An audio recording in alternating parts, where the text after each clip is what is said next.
This is the Detroit Sports Podcast Network. Detroit is the greatest! Straight up light you on fire for a coney dog right now.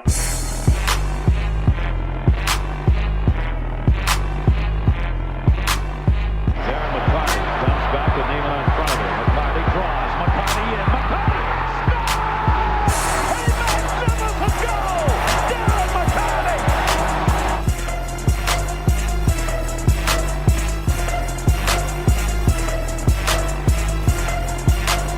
Stafford takes, throws, end zone, Calvin, touchdown, Detroit Lions! What's up, fam? It's the Motor City Sports Rant on the Detroit Sports Podcast Network. I am Jason Jarvie. Follow me on Twitter at Jarvie the King.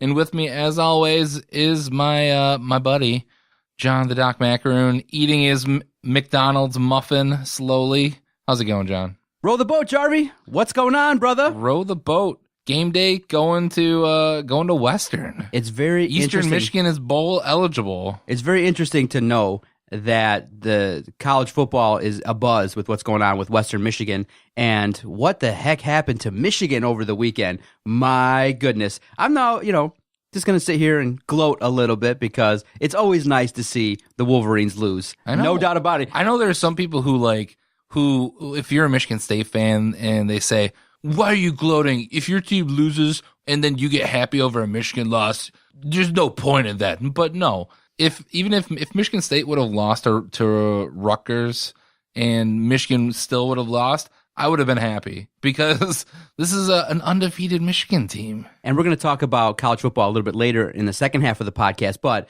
what I like about what's happened is the story was going too perfectly for Michigan. They had blown out everybody. They did not have any adversity. Not only did they lose to Iowa late, it kind of revealed a little bit of flaws in their defense and their offense. Now you see the Michigan fans panic in that, my goodness, they swung from all in on that team winning the national title to a lot of fans after the game ended, swinging to feeling like they were going to lose the rest of the way. Yeah, I feel like some of those fans were a little crazy. I turned on the radio the next day or on Monday, and people were saying, "Oh, Harbaugh, he's a horrible coach. He can't get this done." And are you serious? You are probably the same person who was getting down on his knees for Jim Harbaugh when he came here. And then the news that kind of sprinkled through the mid-afternoon on Monday was their quarterback, Wilton Speight, a potential Heisman Trophy candidate, according to some, is now injured. And they're trying to keep it hush-hush. And we'll talk about the impact of his injury going forward and what it looks like for the Michigan program going forward. But how great is it? And I was thinking about it intangibly quite a bit over the weekend in that whenever we would joke about the Lions, what would we say? Oh, here comes the bye week. They lost.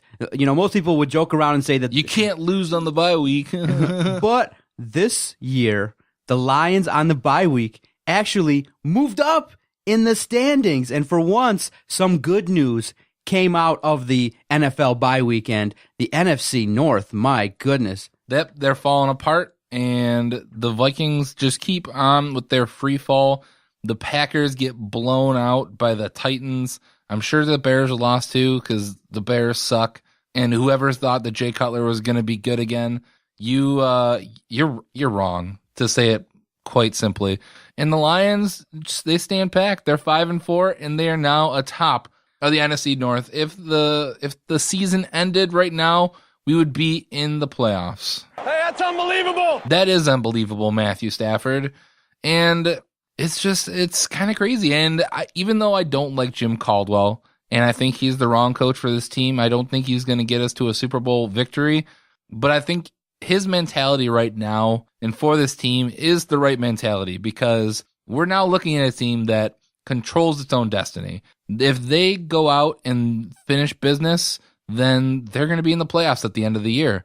And with Jim Caldwell taking it one game at a time, I really think that is the mentality. They can't start looking ahead at the last game of the season against the Packers. They need to look right now. They're playing the Jacksonville Jaguars this Sunday, which I think against Jacksonville, it's really, even though it's a meaningless game, it's a bad team. And if they lose, the Lions won't take it that difficult.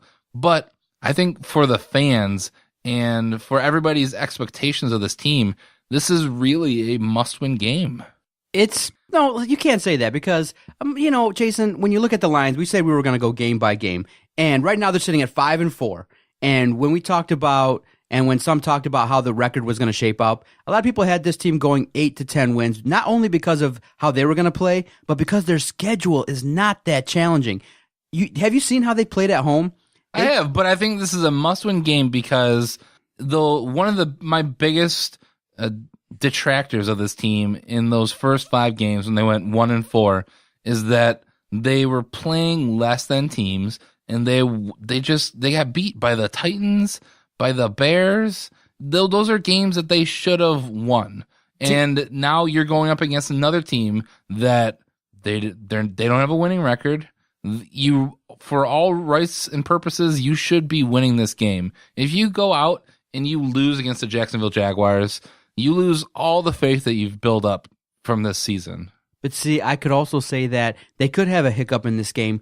Not that I'm confident that Jacksonville is going to come in here and perform well, but let's say they do. Let's say that the Lions kind of have a little bit of a hangover from the bye week, and they were maybe not as sharp and crisp as they have been. They come away 5-5, but the rest of the schedule is not bad because they're going to get up for Minnesota at home on Thanksgiving. So I could see them even losing to Jacksonville and coming out and winning a couple straight because it's a team that is probably going to get some guys back that are healthy. And what I like about this team is it's not so overt and it's not like it's happened all the way, but I see them slowly but surely, shedding that stench of same old Lions. They're a team that plays tough. They have tenacity. They're a bunch that know that they're not the most talented bunch, but they play together. And a team that you can't discount that they've come back 5 times, late in the fourth quarter. 5 times, you start to kind of go, okay, this is a team that potentially can hang around a lot of games. So week by week, I'm trying not to swing wildly emotionally, but yeah, I would be upset if they were to lose to Jacksonville because how I'm feeling going into the game, I'm ready for a 45-10 thrashing. It's nice to kind of go out there and not have such a stressful game. And I think that you can do that because Jacksonville seems to be in a situation where they might be needing a new coach. Yeah, Gus Bradley I feel like they just keep giving him chances and that team does not succeed. And I'd go even as far to say that if they were to go out and lose this game, this might actually hurt the team. Because even though I think there's a lot of winnable games on the schedule the rest of the way, if you lose this game to Jacksonville, it's in their mind now. You're 5-5. You have to, even though you're taking it a game at a time, all those other games after that become more important. So you're playing a Vikings team at home, which you've already won, but the Vikings will still be pretty close to you. Even if they lose, if you lose and they lose, you're still tied for the NFC North lead. So they're going to be pressing to try and win. And then you get the Saints on the road. You do have a tough matchup the last 3 weeks of the season with the Giants, the Cowboys, and the Packers. That's what I was saying is like the nervousness is going to ramp up towards the end of the year because, oh boy, I can't wait though. I'm getting excited to see how Stafford's going to match up versus Dak Prescott if that shakes out because, man, Dallas is playing strong. They got confidence. Ezekiel Elliott looks like a guy that can rush for quite a bit of yards and is going to be a formidable force for a long time. So, yeah, I'm nervous about those last 3 games. So, I could agree with you that getting a lot of wins up front before those last 3, you want to do the best that you can. But the Lions are playing well. I'm getting confident. And some people are maybe getting a little too overconfident and starting to think that maybe this has been a weird couple years in sports and a weird couple years in life where you got a new president that nobody thought was going to be elected. You got the Cubs winning the World Series. Streaks are being broken. Why not the Lions? People are talking Eastern Michigan bowl eligible. Western Michigan undefeated, unbelievable type stuff. And what could happen? Maybe, just maybe, a home playoff game for the Detroit Lions and maybe, just maybe, breaking a streak and winning a playoff game? A lot of people are talking like that, and it's getting exciting to look at our football team in that light. Some good storylines, too, off the field. You're looking at, Matthew Stafford potentially starting that initial talk about wanting to re-sign here and the numbers that he wants to throw out, and you're looking at guys coming back. So things are looking up. Outside of Jim Caldwell and his challenging talk with the media every week, there's a lot of positive storylines that we can talk about with these Detroit Lions. I'm confident, and I'm hoping just maybe we see DeAndre Levy and Darius Slay back at some point in the second half of the year. No DeAndre Levy. Come on, man. I will continue that. We're never going to see him again. But on that Matthew Stafford, it's a little interesting. What was the team that he was always linked to in the off seasons? He was linked to the Cowboys. Yeah. And the Cowboys now are looking like they don't need a franchise quarterback because they drafted one. And now Matthew Stafford, I'm stretching a little bit here, but he's going to have to find a place where he wants to raise his twin girls. So now a fair question that we can ask is, who's going to win a playoff game first? Dak Prescott or Matthew Stafford? That team looks strong, not because of their performances, but I do think that Dallas has the makings of something special. That's what a Super Bowl caliber team looks like. You got a line. Did you see that they were down? Did you see what they were able to do versus Pittsburgh? That screen was unbelievable. I mean, literally, it felt like the entire Pittsburgh defense made business decisions at late in the game. Are you kidding me? Yeah, untouched. Ezekiel Elliott was untouched. That Cowboys offensive line is absolutely amazing. And Ezekiel Elliott, I said going into the draft that he was probably the most talented runner since Adrian Peterson really coming out of the draft. And he's proving that taking him 4 overall is the smart move. I think the Cowboys, it may actually come down to maybe the first playoff game for Dak Prescott is against Matthew Stafford. That would be something. I'd love to see that. Yeah, talking about Ezekiel Elliott, he's killing it fantasy football wise. And was he good enough to be drafted by the doc at 6th? No. I took Gronk, and he went next at 7. So yeah, he wasn't good enough to be drafted by me at 5, who I drafted Adrian Peterson. Stupid Adrian. Ezekiel Elliott's probably going to be number 1 and probably hands down next year. It's going to be him and David Johnson. And you can't deny what he's doing either. David Johnson is an absolute beast. So it's going to be 2 new faces now at the top of the list. Adrian Peterson's going to be gone. Jamal Charles, days have passed. So the numbers that are kind of sprinkling out with Matthew Stafford is that he wants to be paid a la Andrew Luck. And so when you look at numbers like that, we've talked about it, we've debated it. He's starting the process of saying that he wants an extension, and he wants to be extended beyond the 2017 season, which his contract dictates.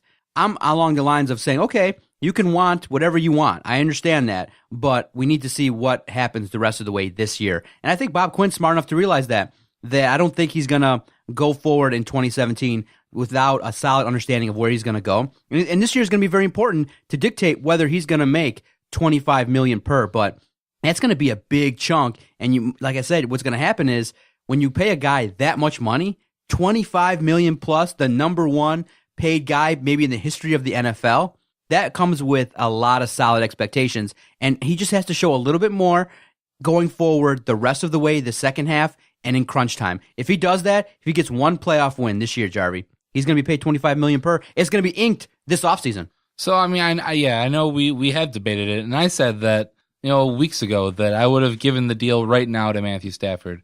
And I'm still of the mindset that if you can find a reasonable deal in this midseason, that I think you would still do that. But I really don't see there's any way Matthew Stafford leaves the Lions. I think it's really going to come down to if it doesn't really matter. Matthew Stafford is likely to re-sign with this team.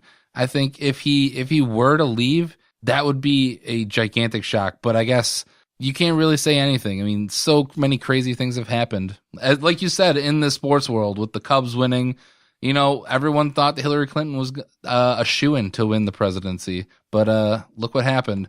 So I guess I wouldn't be as shocked if Matthew Stafford left. But I think at this point, if you want to take that gamble on if they don't make the playoffs, or even if they do make the playoffs and lose, then you're likely paying him less money. But then you're also taking that gamble that if he wins a playoff game, maybe he wins 2 playoff games, gets into an NFC championship, then you're paying him Andrew Luck money. So and you should feel happy that you're getting a franchise quarterback for at least another 5, 6, 7 years. Man, it's interesting to see, a guy like Matthew Stafford, where he's come from, a guy that we all thought might be a bust, might be injury prone his first couple years, but then he started showing signs of toughness. He started having the comeback. I mean, the epic game that he had versus the Browns. And it's one of those things where it's nice to see a guy that we picked number 1 to actually come out and live up to the hype a little bit. Now, we just need that. Literally, we're so close. It's like you're at the finish line. We're so close. What we just need is him to just get us to the postseason and perform well in that game. And that's all we need. And well, I'm fascinated to think, do you have faith now that if he does get that money, that the tenure that he has will be positive, that you think he'll have more success trending upward? I think so. And I guess how do you mark positive? Is positive more playoff experiences? Then yes, deeper runs, a trend upward. I think the way Bob Quinn is running this team, I think he'll have this team going in the right direction. So I think there would be more positive seasons than negative seasons. I think you'd probably be closer to a 10-6 season than a 6-10 season for the most part with these Lions. And maybe that's just me trying to be hopeful, but I think Bob Quinn is going to run this team the way that it should be run. Yeah, it's very confident. So going forward and looking at the game versus Jacksonville, I got a good feeling. Blake Bortles probably going to do some things, but I'm hoping it's in garbage time. They got I hope. I think I see the way this it's going to go out. It's going to go. We're going to play really good the first quarter. Second quarter, I think you're going to see a little bit lax on defense, and the Jaguars maybe be able to move the ball a little bit, maybe score a couple points. It'll be close at halftime, and then hopefully the Lions come out in the second half and just pour it on, and the Jaguars are able to do nothing, maybe until the end of the fourth quarter. But I think it could be a close game here because we've seen bad quarterbacks do really good stuff against this Lions defense, and we don't. Even with Darius Slay coming back, and I think DeAndre Levy would have to come back this week for me to be really confident that we can dominate this Jaguars team. Without DeAndre Levy, I think you still can't cover tight ends. They have a really good tight end in Julius Thomas, who they're probably going to expose. I think he gets over 100 yards and a touchdown. So it's for personal reasons, because I have him on my fantasy team, one of the 25 running backs or so that have filtered into my team, my 7-3 fantasy football team. What does TJ Yeldon look like? He averages about 4 to 6 points a game, doesn't really have breakout numbers fantasy-wise. You think he'll do some things versus the Lions? Maybe in the screen game, you think they'll utilize him in different ways or try to mix things up? No, I don't think he's going to do enough fantasy-wise to be a starter this week. He'll get a couple receptions, but he's not that game-breaking. And he really is. He's a running back, but because they got Chris Ivory there, Chris Ivory is going to get the bulk of the carries. So it's going to be Chris Ivory and then a whole lot of Blake Bortles thrown into the Allens, Robinson and Hearns, and Julius Thomas. At this point in time, you're thinking along the lines of maybe 24-17 Lions? I'd hope that the Lions offense could actually get something done against a Jaguars defense. I think they've gone a couple games without getting a turnover. So I think the Lions should I'd like to see them put up 35, at least 35 on this team. I'd be okay with 34 with a couple field goals by Matt Prater. He's on one of my fantasy teams. And then shut down this team for the most part.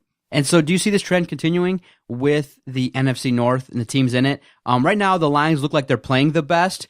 You've seen that Green Bay got some injuries. The Vikings aren't playing as well. They seem to be kind of in flux. Well. They got injuries as well. So do you see this situation where maybe the Lions just win it by attrition, maybe winning it even around 8-8, 9-7? You think 9 wins could do the job? It's possible, and we saw this same scenario a couple years ago where the Lions controlled their own destiny. The Aaron Rodgers was hurt. He was still playing at his top level, but he was hurt, and everyone else was just kind of sucking. So I think we saw that as our one chance to really win this NFC North, and finally we get another chance where the Bears are horrible. The Vikings, even though they started hot, I think they remembered that they have Sam Bradford at their quarterback, so they're starting to suck more. And the Packers, I don't know. I feel like they somehow may just click at some point, but if it's going to happen, I have no idea when that's going to happen. They still have Aaron Rodgers. He's still a good quarterback. I mean, unless I'm absolutely wrong. I mean, is Aaron Rodgers a good quarterback?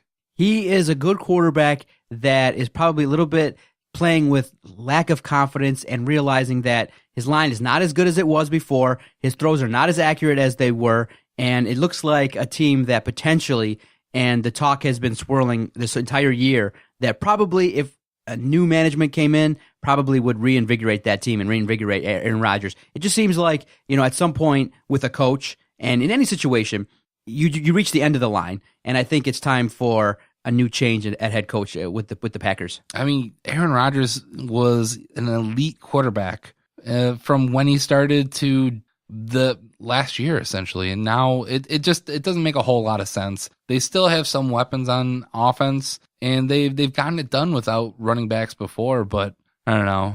So this really is the Lions' year. You have everything falling into place. You're starting to play better football.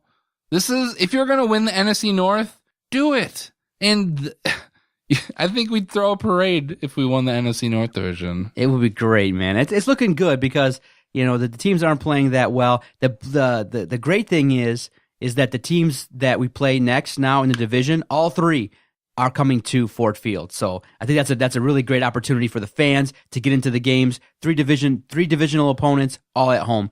Take care of business and things will be good. 7 games left at 5-4.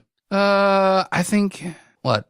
So to go 4-3, you're likely beating the Jaguars, the Vikings, the Bears, and maybe the Giants. I think either the Giants or the Saints. I think those are the winnable games. And then I think Green Bay, you still could win, but I think that's a 50-50 game at home. And then you got the Cowboys, which that's going to be a tough matchup regardless. All right, so before we go to commercial break, I have a dilemma, and it's one that I think I need your advice on. So the final game at home, I believe, is January 1st, I believe, versus the Bears. You can check. Packers. Oh, the Packers. Okay, excuse me. And so last year was the first time my father-in-law went to Ford Field. I got tickets, and we went to the final home game. I was driving home from Oakland University on Monday night where I went to cover the game. It was sweet. And I got a text from my father-in-law. So I quickly peeked down, and he's like, hey, do you want to continue that tradition and go to the final home game, which takes place January 1st. So it's kind of a, New Year's Eve is a holiday. You're going to celebrate with the family, and New Year's Day is Sunday. Do I try to run that by the missus and try to get out of the house a little bit on a day off? But it's a Sunday, and it's January 1st, and I could say that the father-in-law kind of wants to go. He wants to continue our tradition because he said in the text, new tradition. Yeah, why not, dude? Any chance you can go to a Lions game, I think you jump at that opportunity. Is New Year's Day like a family day, or should she think she'll run it by her okay? I don't know. If anything, it sucks that you're going to be missing a bunch of college football. You think that's a problem, though? I'm not on New Year's Day. I know that the luster of New Year's Day bowl games is huge, but I guess your team isn't in it. The Spartans aren't in it, and I kind of now have shifted towards the college football playoff, the bigger bowls, and they happen a little bit later, the 6th and beyond. I would totally do it. Run it by her? I think you run it by her. The worst thing that can happen is she says no. And I know it's not a huge day. I mean, you just had Christmas, so you probably spent it with your family there. New Year's Day is more or less a day to just kind of hang out and relax, and it's your last day off before all those holiday breaks get off. So if you can go see the Lions the last day against the Packers, it could potentially be a season clinching game. You could have your heart broken. Exactly. That's the other side of it too, is that what if it comes down to it, it's must win. If you're a hopeful Lions fan, I think you should go, because I think you should go. You should cheer on your team. And I think there really is something about a home field advantage. And if you have all those fans are going to be crazy. If we're going to be on the verge of getting in the playoffs at this point, in that game, it's going to be nuts at Ford Field, and it'd be a great atmosphere to be in. Have you gone to a home game yet at Ford Field this year? I'm not. I'm actually going this Sunday against the Jacksonville Jaguars. Who's all going with the crew? I am going with my mom, dad, brother, and nephew. Very nice. I hope they play well, and it's going to be a fun time. You're going to expose your nephew to the Lions at home? Oh my gosh. He's been exposed. He's a He's 12 years old, and he's been exposed for forever. It's sad. I mean, he's back, I think, starting like when he was like 5 or 6. Like, my brother started taking him to the open training camps, and he's a Lions fan. I'm gonna do it to my son when he gets old enough too. So it's inevitable. And it brings back the memory of when he took my nephew to training camp, and he had a Calvin Johnson jersey, and some random backup center, like I think his name was Daniel Newberry, was like, "Oh, hey, you want a signature?" He's like, "Yeah." He's like, "Oh, you want me to sign your jersey?" And my brother, he wasn't up at the fence near his son, and he's like, "No, sign his hat, Because why would Daniel Newberry sign a Calvin Johnson jersey? He's smarter about that center. You know what? That was probably one of 5 autographs he signed probably his whole life. Probably. Yeah. I mean, he probably got a lot of. It's an open training camp. Everyone's going to sign something. All right, let's take a quick break, regroup, come back, finish this bad boy out. Motor City Sports Rant, DetroitSportsPodcast.com. That's right, Jason. This is Doc, and you're listening to the Detroit Sports Podcast Network. We're a collection of daily sports podcasts dedicated to all things Detroit sports. And now, because of the great support of everyone around town, we now have the ability to cover Oakland University basketball, Detroit Titan basketball, doing some things with Michigan, Michigan State, having a good old time trying to bring you the best Detroit sports coverage that you can find via the podcast platform. To support us, all you got to do is go to DetroitSportsPodcast.com. That's Detroit Sports with an S, podcast.com, and you can find out when the shows air, who are the hosts, what the heck is going on around here, where we do these things. We have a lot of great projects and a lot of great things ahead in the coming years and things like that. So we're going to be around. And if you want to follow us on Twitter, at Detroit Podcast. I think it's one of the most interactive Twitter pages around. And if you want to watch a game and have a good old time with fanatics, check us out. Follow us on Twitter at Detroit Podcast. Support our project, DetroitSportsPodcast.com.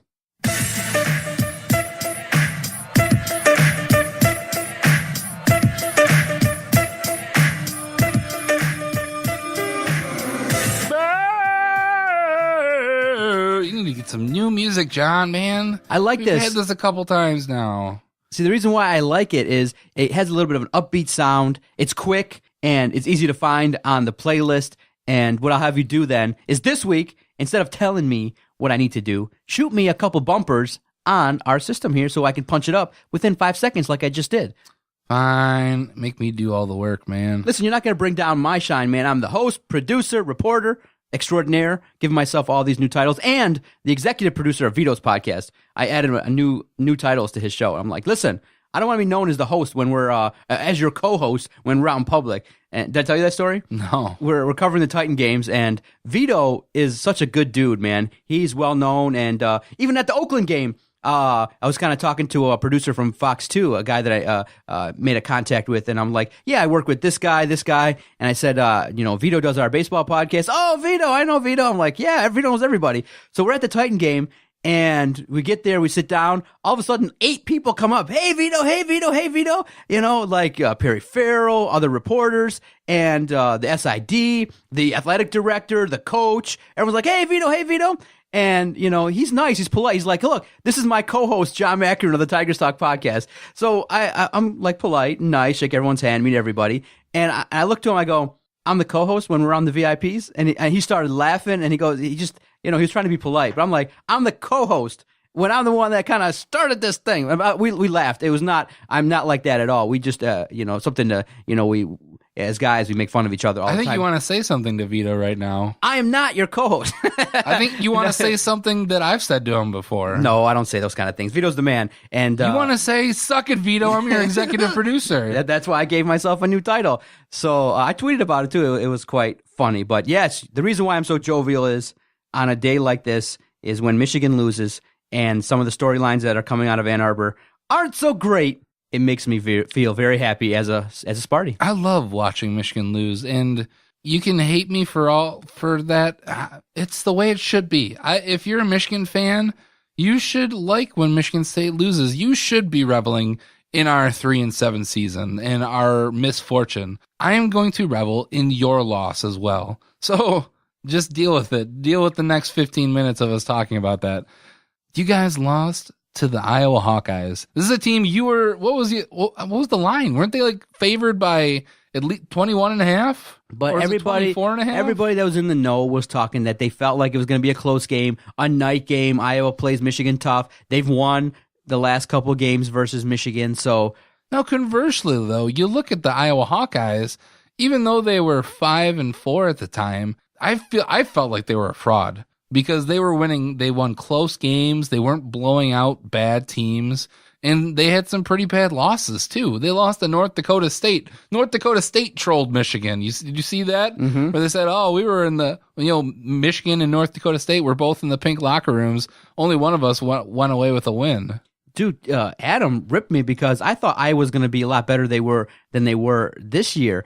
Dude, we watched the Big Ten title game where every inch seemed like it was magical when Michigan State beat Iowa in the Big Ten title game with that epic drive late. Iowa is a team that's pesky. They just stick around. And some of the factors that people talked about that led to the game kind of came true in that they played awful versus Penn State. It was an 8 o'clock game. The fans were riled up. You have Michigan coming in, and they're the number 2 ranked team in the country. And so the factors were there. All of them were there for an upset. And so they played okay. But what really is disappointing to most Michigan fans, which I like, is they brought their B- game, their C+ game. They didn't play that well. And also, too, what I like is they got screwed potentially by a couple whack-ass calls. And the best one was the sort of face mask. You could have called it, you could have not called it, but to see everyone light up that was a Michigan fan when that play happened. And then the best part is, when the last play happens, you botch that. You only send out 10 guys for the field goal. It was great. And that's the best way for Michigan fans to lose. Last second, everybody rushes the field. But if you're a Michigan supporter, if you're going to lose a game, that's the game to lose when the number 2, 3, 4, and several other top-ranked teams lost. And it's the same thing that, rational Michigan fans can point to. Last year, Michigan State was on a roll. They went to Nebraska. They lost, and they ran the table. They did the job, so they can do it. But the issue is, can this Michigan team, with a backup or second quarterback, is how some Michigan fans are calling it, can O'Korn go in and do the job? Indiana's a nice test to start off. But then Columbus, oh boy. I do remember a team that, went in with a backup quarterback and ended up beating Ohio State, and they were called Michigan State last year. That was awesome. So it's completely possible. Michigan, the sky is falling right now, but you just look at it. You still control your own destiny. If you win out, you're still going to the Big Ten championship game. And if you win that, you're more than likely going to be going to the college football playoff. If you lose, then you're screwed. Yeah, you have to beat Ohio State. And hey, you know what? There's no guarantee that you beat Indiana. I mean, it's your last home game. I believe that they're going to play pretty well. O'Korn seems to be a guy that a lot of people respect, so I think they're going to play well. But if anything, I think this is actually it's good for the Michigan-Ohio State game, because if you would have had a 1-loss Ohio State team and an undefeated Michigan team, I think Ohio State would have done everything in their power to win that game. But now you have 2 teams now who they need to win out to have any chance to really get into this college football playoff. So it's gonna be a hard fought game, and I mean I'll actually tune in to see that. Oh really? Yeah, I kind of think Ohio State's gonna win, and that part of me is because I hate Michigan. Mm-hmm. But if I look at it logically, the defense was exposed by the 2 good teams that they've played in Iowa and Wisconsin. They even got exposed a little bit by Colorado, who they're an unexpectedly good team this year. And I think Colorado actually matches, it's a very similar offense to what Ohio State has. They have a mobile quarterback who can throw the ball, and I think Ohio State just does that better. They have a better quarterback to do that.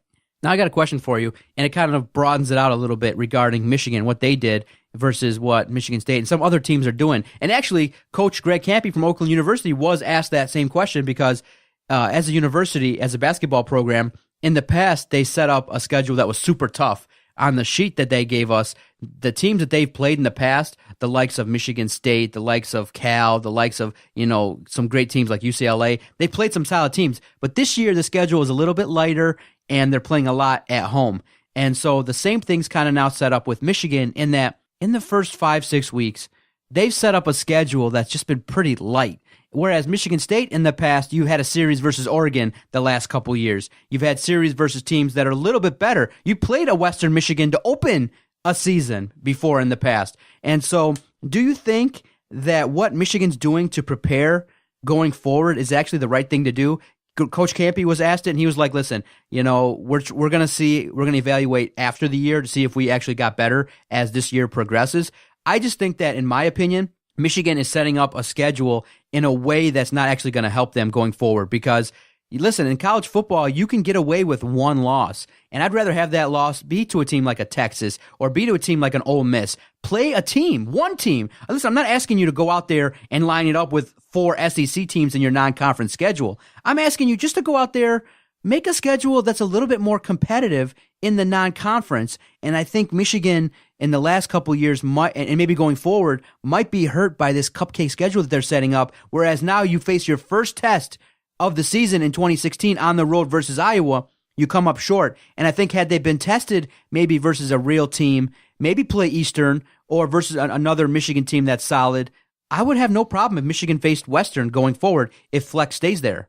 So I just think that the schedule and what they've done is actually hurting the team in all seriousness. I think that's a great point to bring up. With Michigan State being there, I think, Wisconsin ended up being a test for them. I don't think people really saw that. And then Michigan State, even though that they're having their bad season, they started testing Michigan. So I think they were kind of unprepared. They're playing all these cupcake teams, and they weren't getting ready for the big boys. Iowa, which even though they may not have the best season, they are always just going to hang around. They're going to have a good game plan to try and beat you, and they ended up beating you. So they're going to have to quickly turn it around and regroup to take on Ohio State. And I don't think that they can look past Indiana, because Indiana, I think, they're a sneaky team. They do have a pretty decent offense. They don't really have a defense. And so going into this game with a backup quarterback, I think you're really you need to set yourself up in this game to then go into Ohio State and try and finish off this season. Yeah, it's listen, for Michigan, you can spin it a lot of positive ways, but there is an opportunity for the season to kind of spiral out of control.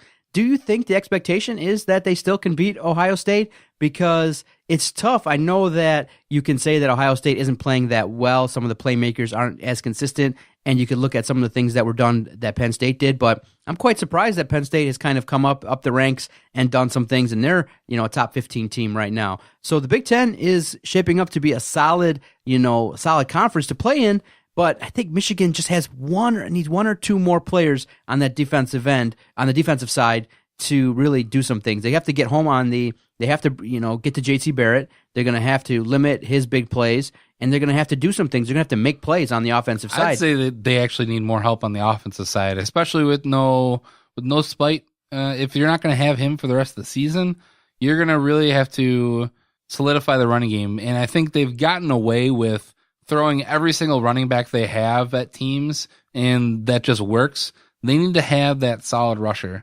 They need either, whether it's De'Veon Smith, whether it's Evans. I think Evans was the clearly better running back in the game on Saturday, but they kept going back to the changing running backs. So they need to figure that out if they're going to have any success. I think O'Korn, you may want to let him pass the ball I feel like Darboh and Chesson haven't really done a whole lot this season. Is that just me or no? I think, Jake Butt has been pretty solid, but I feel like we talked early in the season that, they have these great wide receivers in Darboh and Chesson, but they haven't utilized them at all. Yeah, it's one of those things where I think the Michigan offense is tailored pretty well, conservative, safe, and then, like I said, you're not playing anybody, so it seems like the guys are open because of the fact that, the secondary of most of the teams that you played weren't that great. So, Spate can throw a deep ball. Everyone talks about and raves about how he can throw it, but at the same time, I think that he's tried his best to absolutely spread it around and not target too many people. And at the same time, they utilize the screen game pretty well. And then it's just at the same time, it's just a combination of not playing really top-notch opponents and at the same time having above-average offensive talent. So Michigan versus Ohio State will be the PhD game. That's going to be the biggest game of the year. both sides. It probably, if Michigan wins versus Indiana and Ohio State continues to play well, then you're going to have a matchup where both teams have a lot to play for. It should be a solid game. I believe, is it a noon start or 3:30? I'm not sure yet. We'll check look it out. into that. Yeah, so I'm looking forward to it. And, as Sparty fans, we just hope they lose. Before we move on from U of M, and you talked a little bit about their schedule.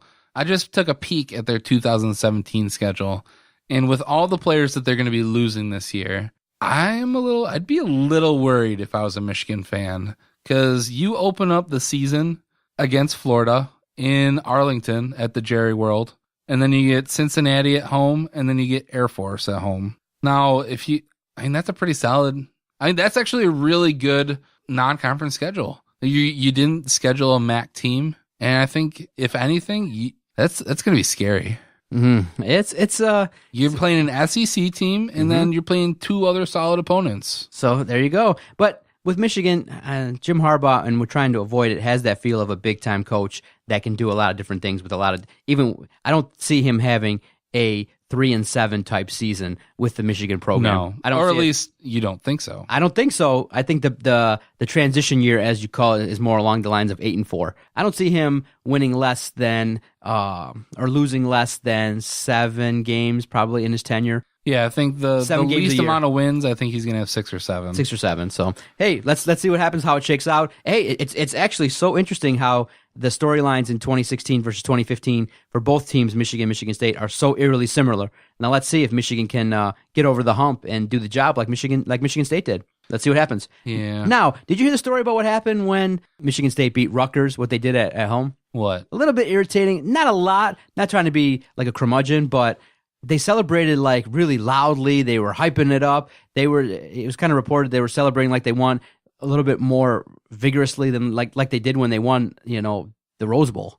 Well, they just got off of a 5-game losing streak. I mean, you just walk off. I mean, I know it's a great victory. You win a game. You go out there on a Saturday. You compete. You try your best. But to go out there and versus Rutgers, they're like not even a Division I team. You go out there, you thump them, you destroy them, win it by several touchdowns, and walk off the field. You don't need to celebrate. You didn't do anything. And I just think it seems like, it was a little bit of kind of in jest and people were making fun of it, but it just kind of stinks that the game that you play that you play well is versus a team that stinks. I'm not gonna fault them for anything, because I feel like this is something where when Michigan was bad and then they went out and crushed a cream puff, that I'd be like, oh, you guys are still Michigan. You guys still only won 3 games this season. No. If I did do that, I do apologize. But they're kids. These are still kids. They're student athletes. Let them enjoy the victory, even if it is just against Rutgers. You didn't get to win against Michigan. You didn't get to win against a bunch of teams this season. So just give them their moment, John. You're such a dick. $5 to $6 a ticket, and they still had they reported over 70,000 people went to see it. Went to see the victory, but it just seems like Rutgers is a team that doesn't belong in the Big Ten. They've taken such a decline. They took a turn. They took a turn for the worse, and it seems like, I think it was a stat that was put out there that Rutgers versus Michigan State didn't score a point versus both Michigan teams. That is horrible for recruiting, horrible for morale, and it's one of those things where how is a Rutgers potential recruit going to look at that and go, I want to go there? Well, every league needs to have its bottom dweller, so Rutgers is going to be that. But I think it used to be Indiana. Indiana used to be the bottom dweller team. Indiana, Illinois, Minnesota. It's Rutgers' turn now. And I think at some point Rutgers will probably come back up. They'll get in the middle parts. But regardless, it's always going to be Michigan and Ohio State. And then rotate in your years of Michigan State, Penn State, and Wisconsin and Nebraska. So I just don't see any plausible way where Rutgers actually gets into the top part of the Big Ten. I don't think they. Do you think that means that they should be kicked out of the Big Ten then? I mean, who else are you going to bring in? No, the problem was, you could have brought in teams like Missouri or different kind of teams when you invited Rutgers in. It seems like a bad decision now in hindsight. So it's one of those things where you take it as is, and I think you bring Rutgers in because of the area that you're getting. You're getting New Jersey, where Missouri I think was a little bit further south than they really wanted to go. Yeah, so Michigan State takes on Penn State team, don't they, going forward, I think in a couple weeks or so. Yeah, last game of the season. And I'm thinking that could be a Michigan thrashing. is going to have to root for Michigan State because if they happen to lose to Ohio State, then they're going to want Penn State to lose, so then they're at least better than them, and then root for whoever is playing Ohio State in the Big Ten championship, because I think that would be the only way then that Michigan has any chance of getting in the college football playoff. Yeah, I was very, very surprised that Penn State has come back now. I know that when Michigan played them, they had a lot of injuries at the linebacker spot, but they've come back nicely. They've done a good job, and there's reports that, and they're looking at it where if things shake out for Penn State, they could be in the Big Ten title game, doing some things. Yeah, and I think I looked at all the different scenarios. There's a list out there, and I think the majority of the scenarios go to Michigan. I think they have the most ways that they can get into the Big Ten championship game. And then I think even after that, I think Ohio State has a better chance. But it's going to be interesting these last 2 weeks in the Big Ten. Overall, let's say before we finish, what one or two words would you use to describe this 2016 Michigan State version of whatever the hell they put out there this year? Depressing. Depressing? It's depressing because you're coming off of going to the college football playoff. And it just, I knew somewhere in my heart, I didn't want to admit it, but I knew somewhere that this was going to be somewhat of a down year. But I did not, nowhere in my wildest dreams did I really expect them to be this bad. Yeah, that's the tough thing to say. Depressing. Depressing? Because it took away one of my highlights of the week. I get excited to watch Michigan State on Saturday, and I don't want to watch them anymore because it's just depressing.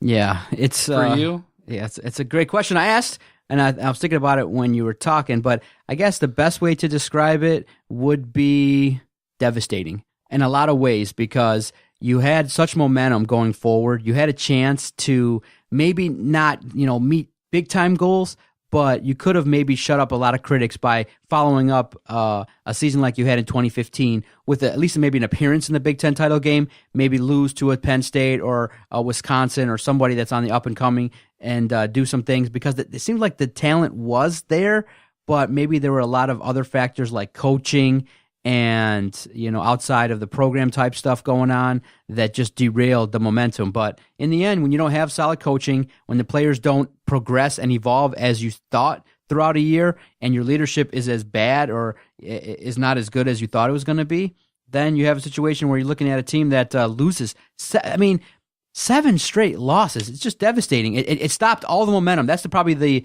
the hardest part to look at is you had such momentum. You had the train going. You had the program considered a national football program in college football, and it shifted all the momentum shifted back to Michigan's side, and going forward, I'm starting to have that confidence again that they will come back and do some things going forward, but the shine, as they say, was taken off of this year, man.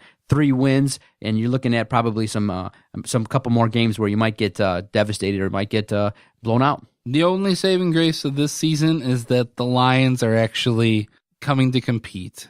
The Lions, baby. And that's going to wrap up this episode. Maybe we'll get into some Tigers talk next week and some trades. Maybe something will happen.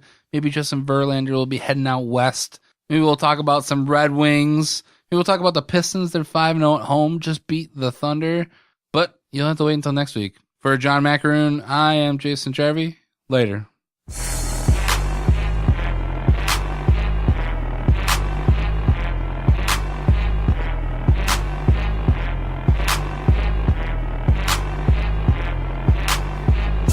Okay, nice idiot. You. Bye-bye.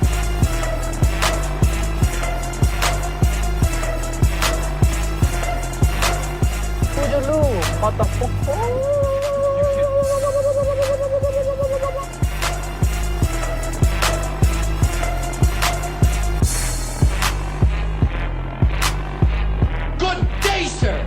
I said good day.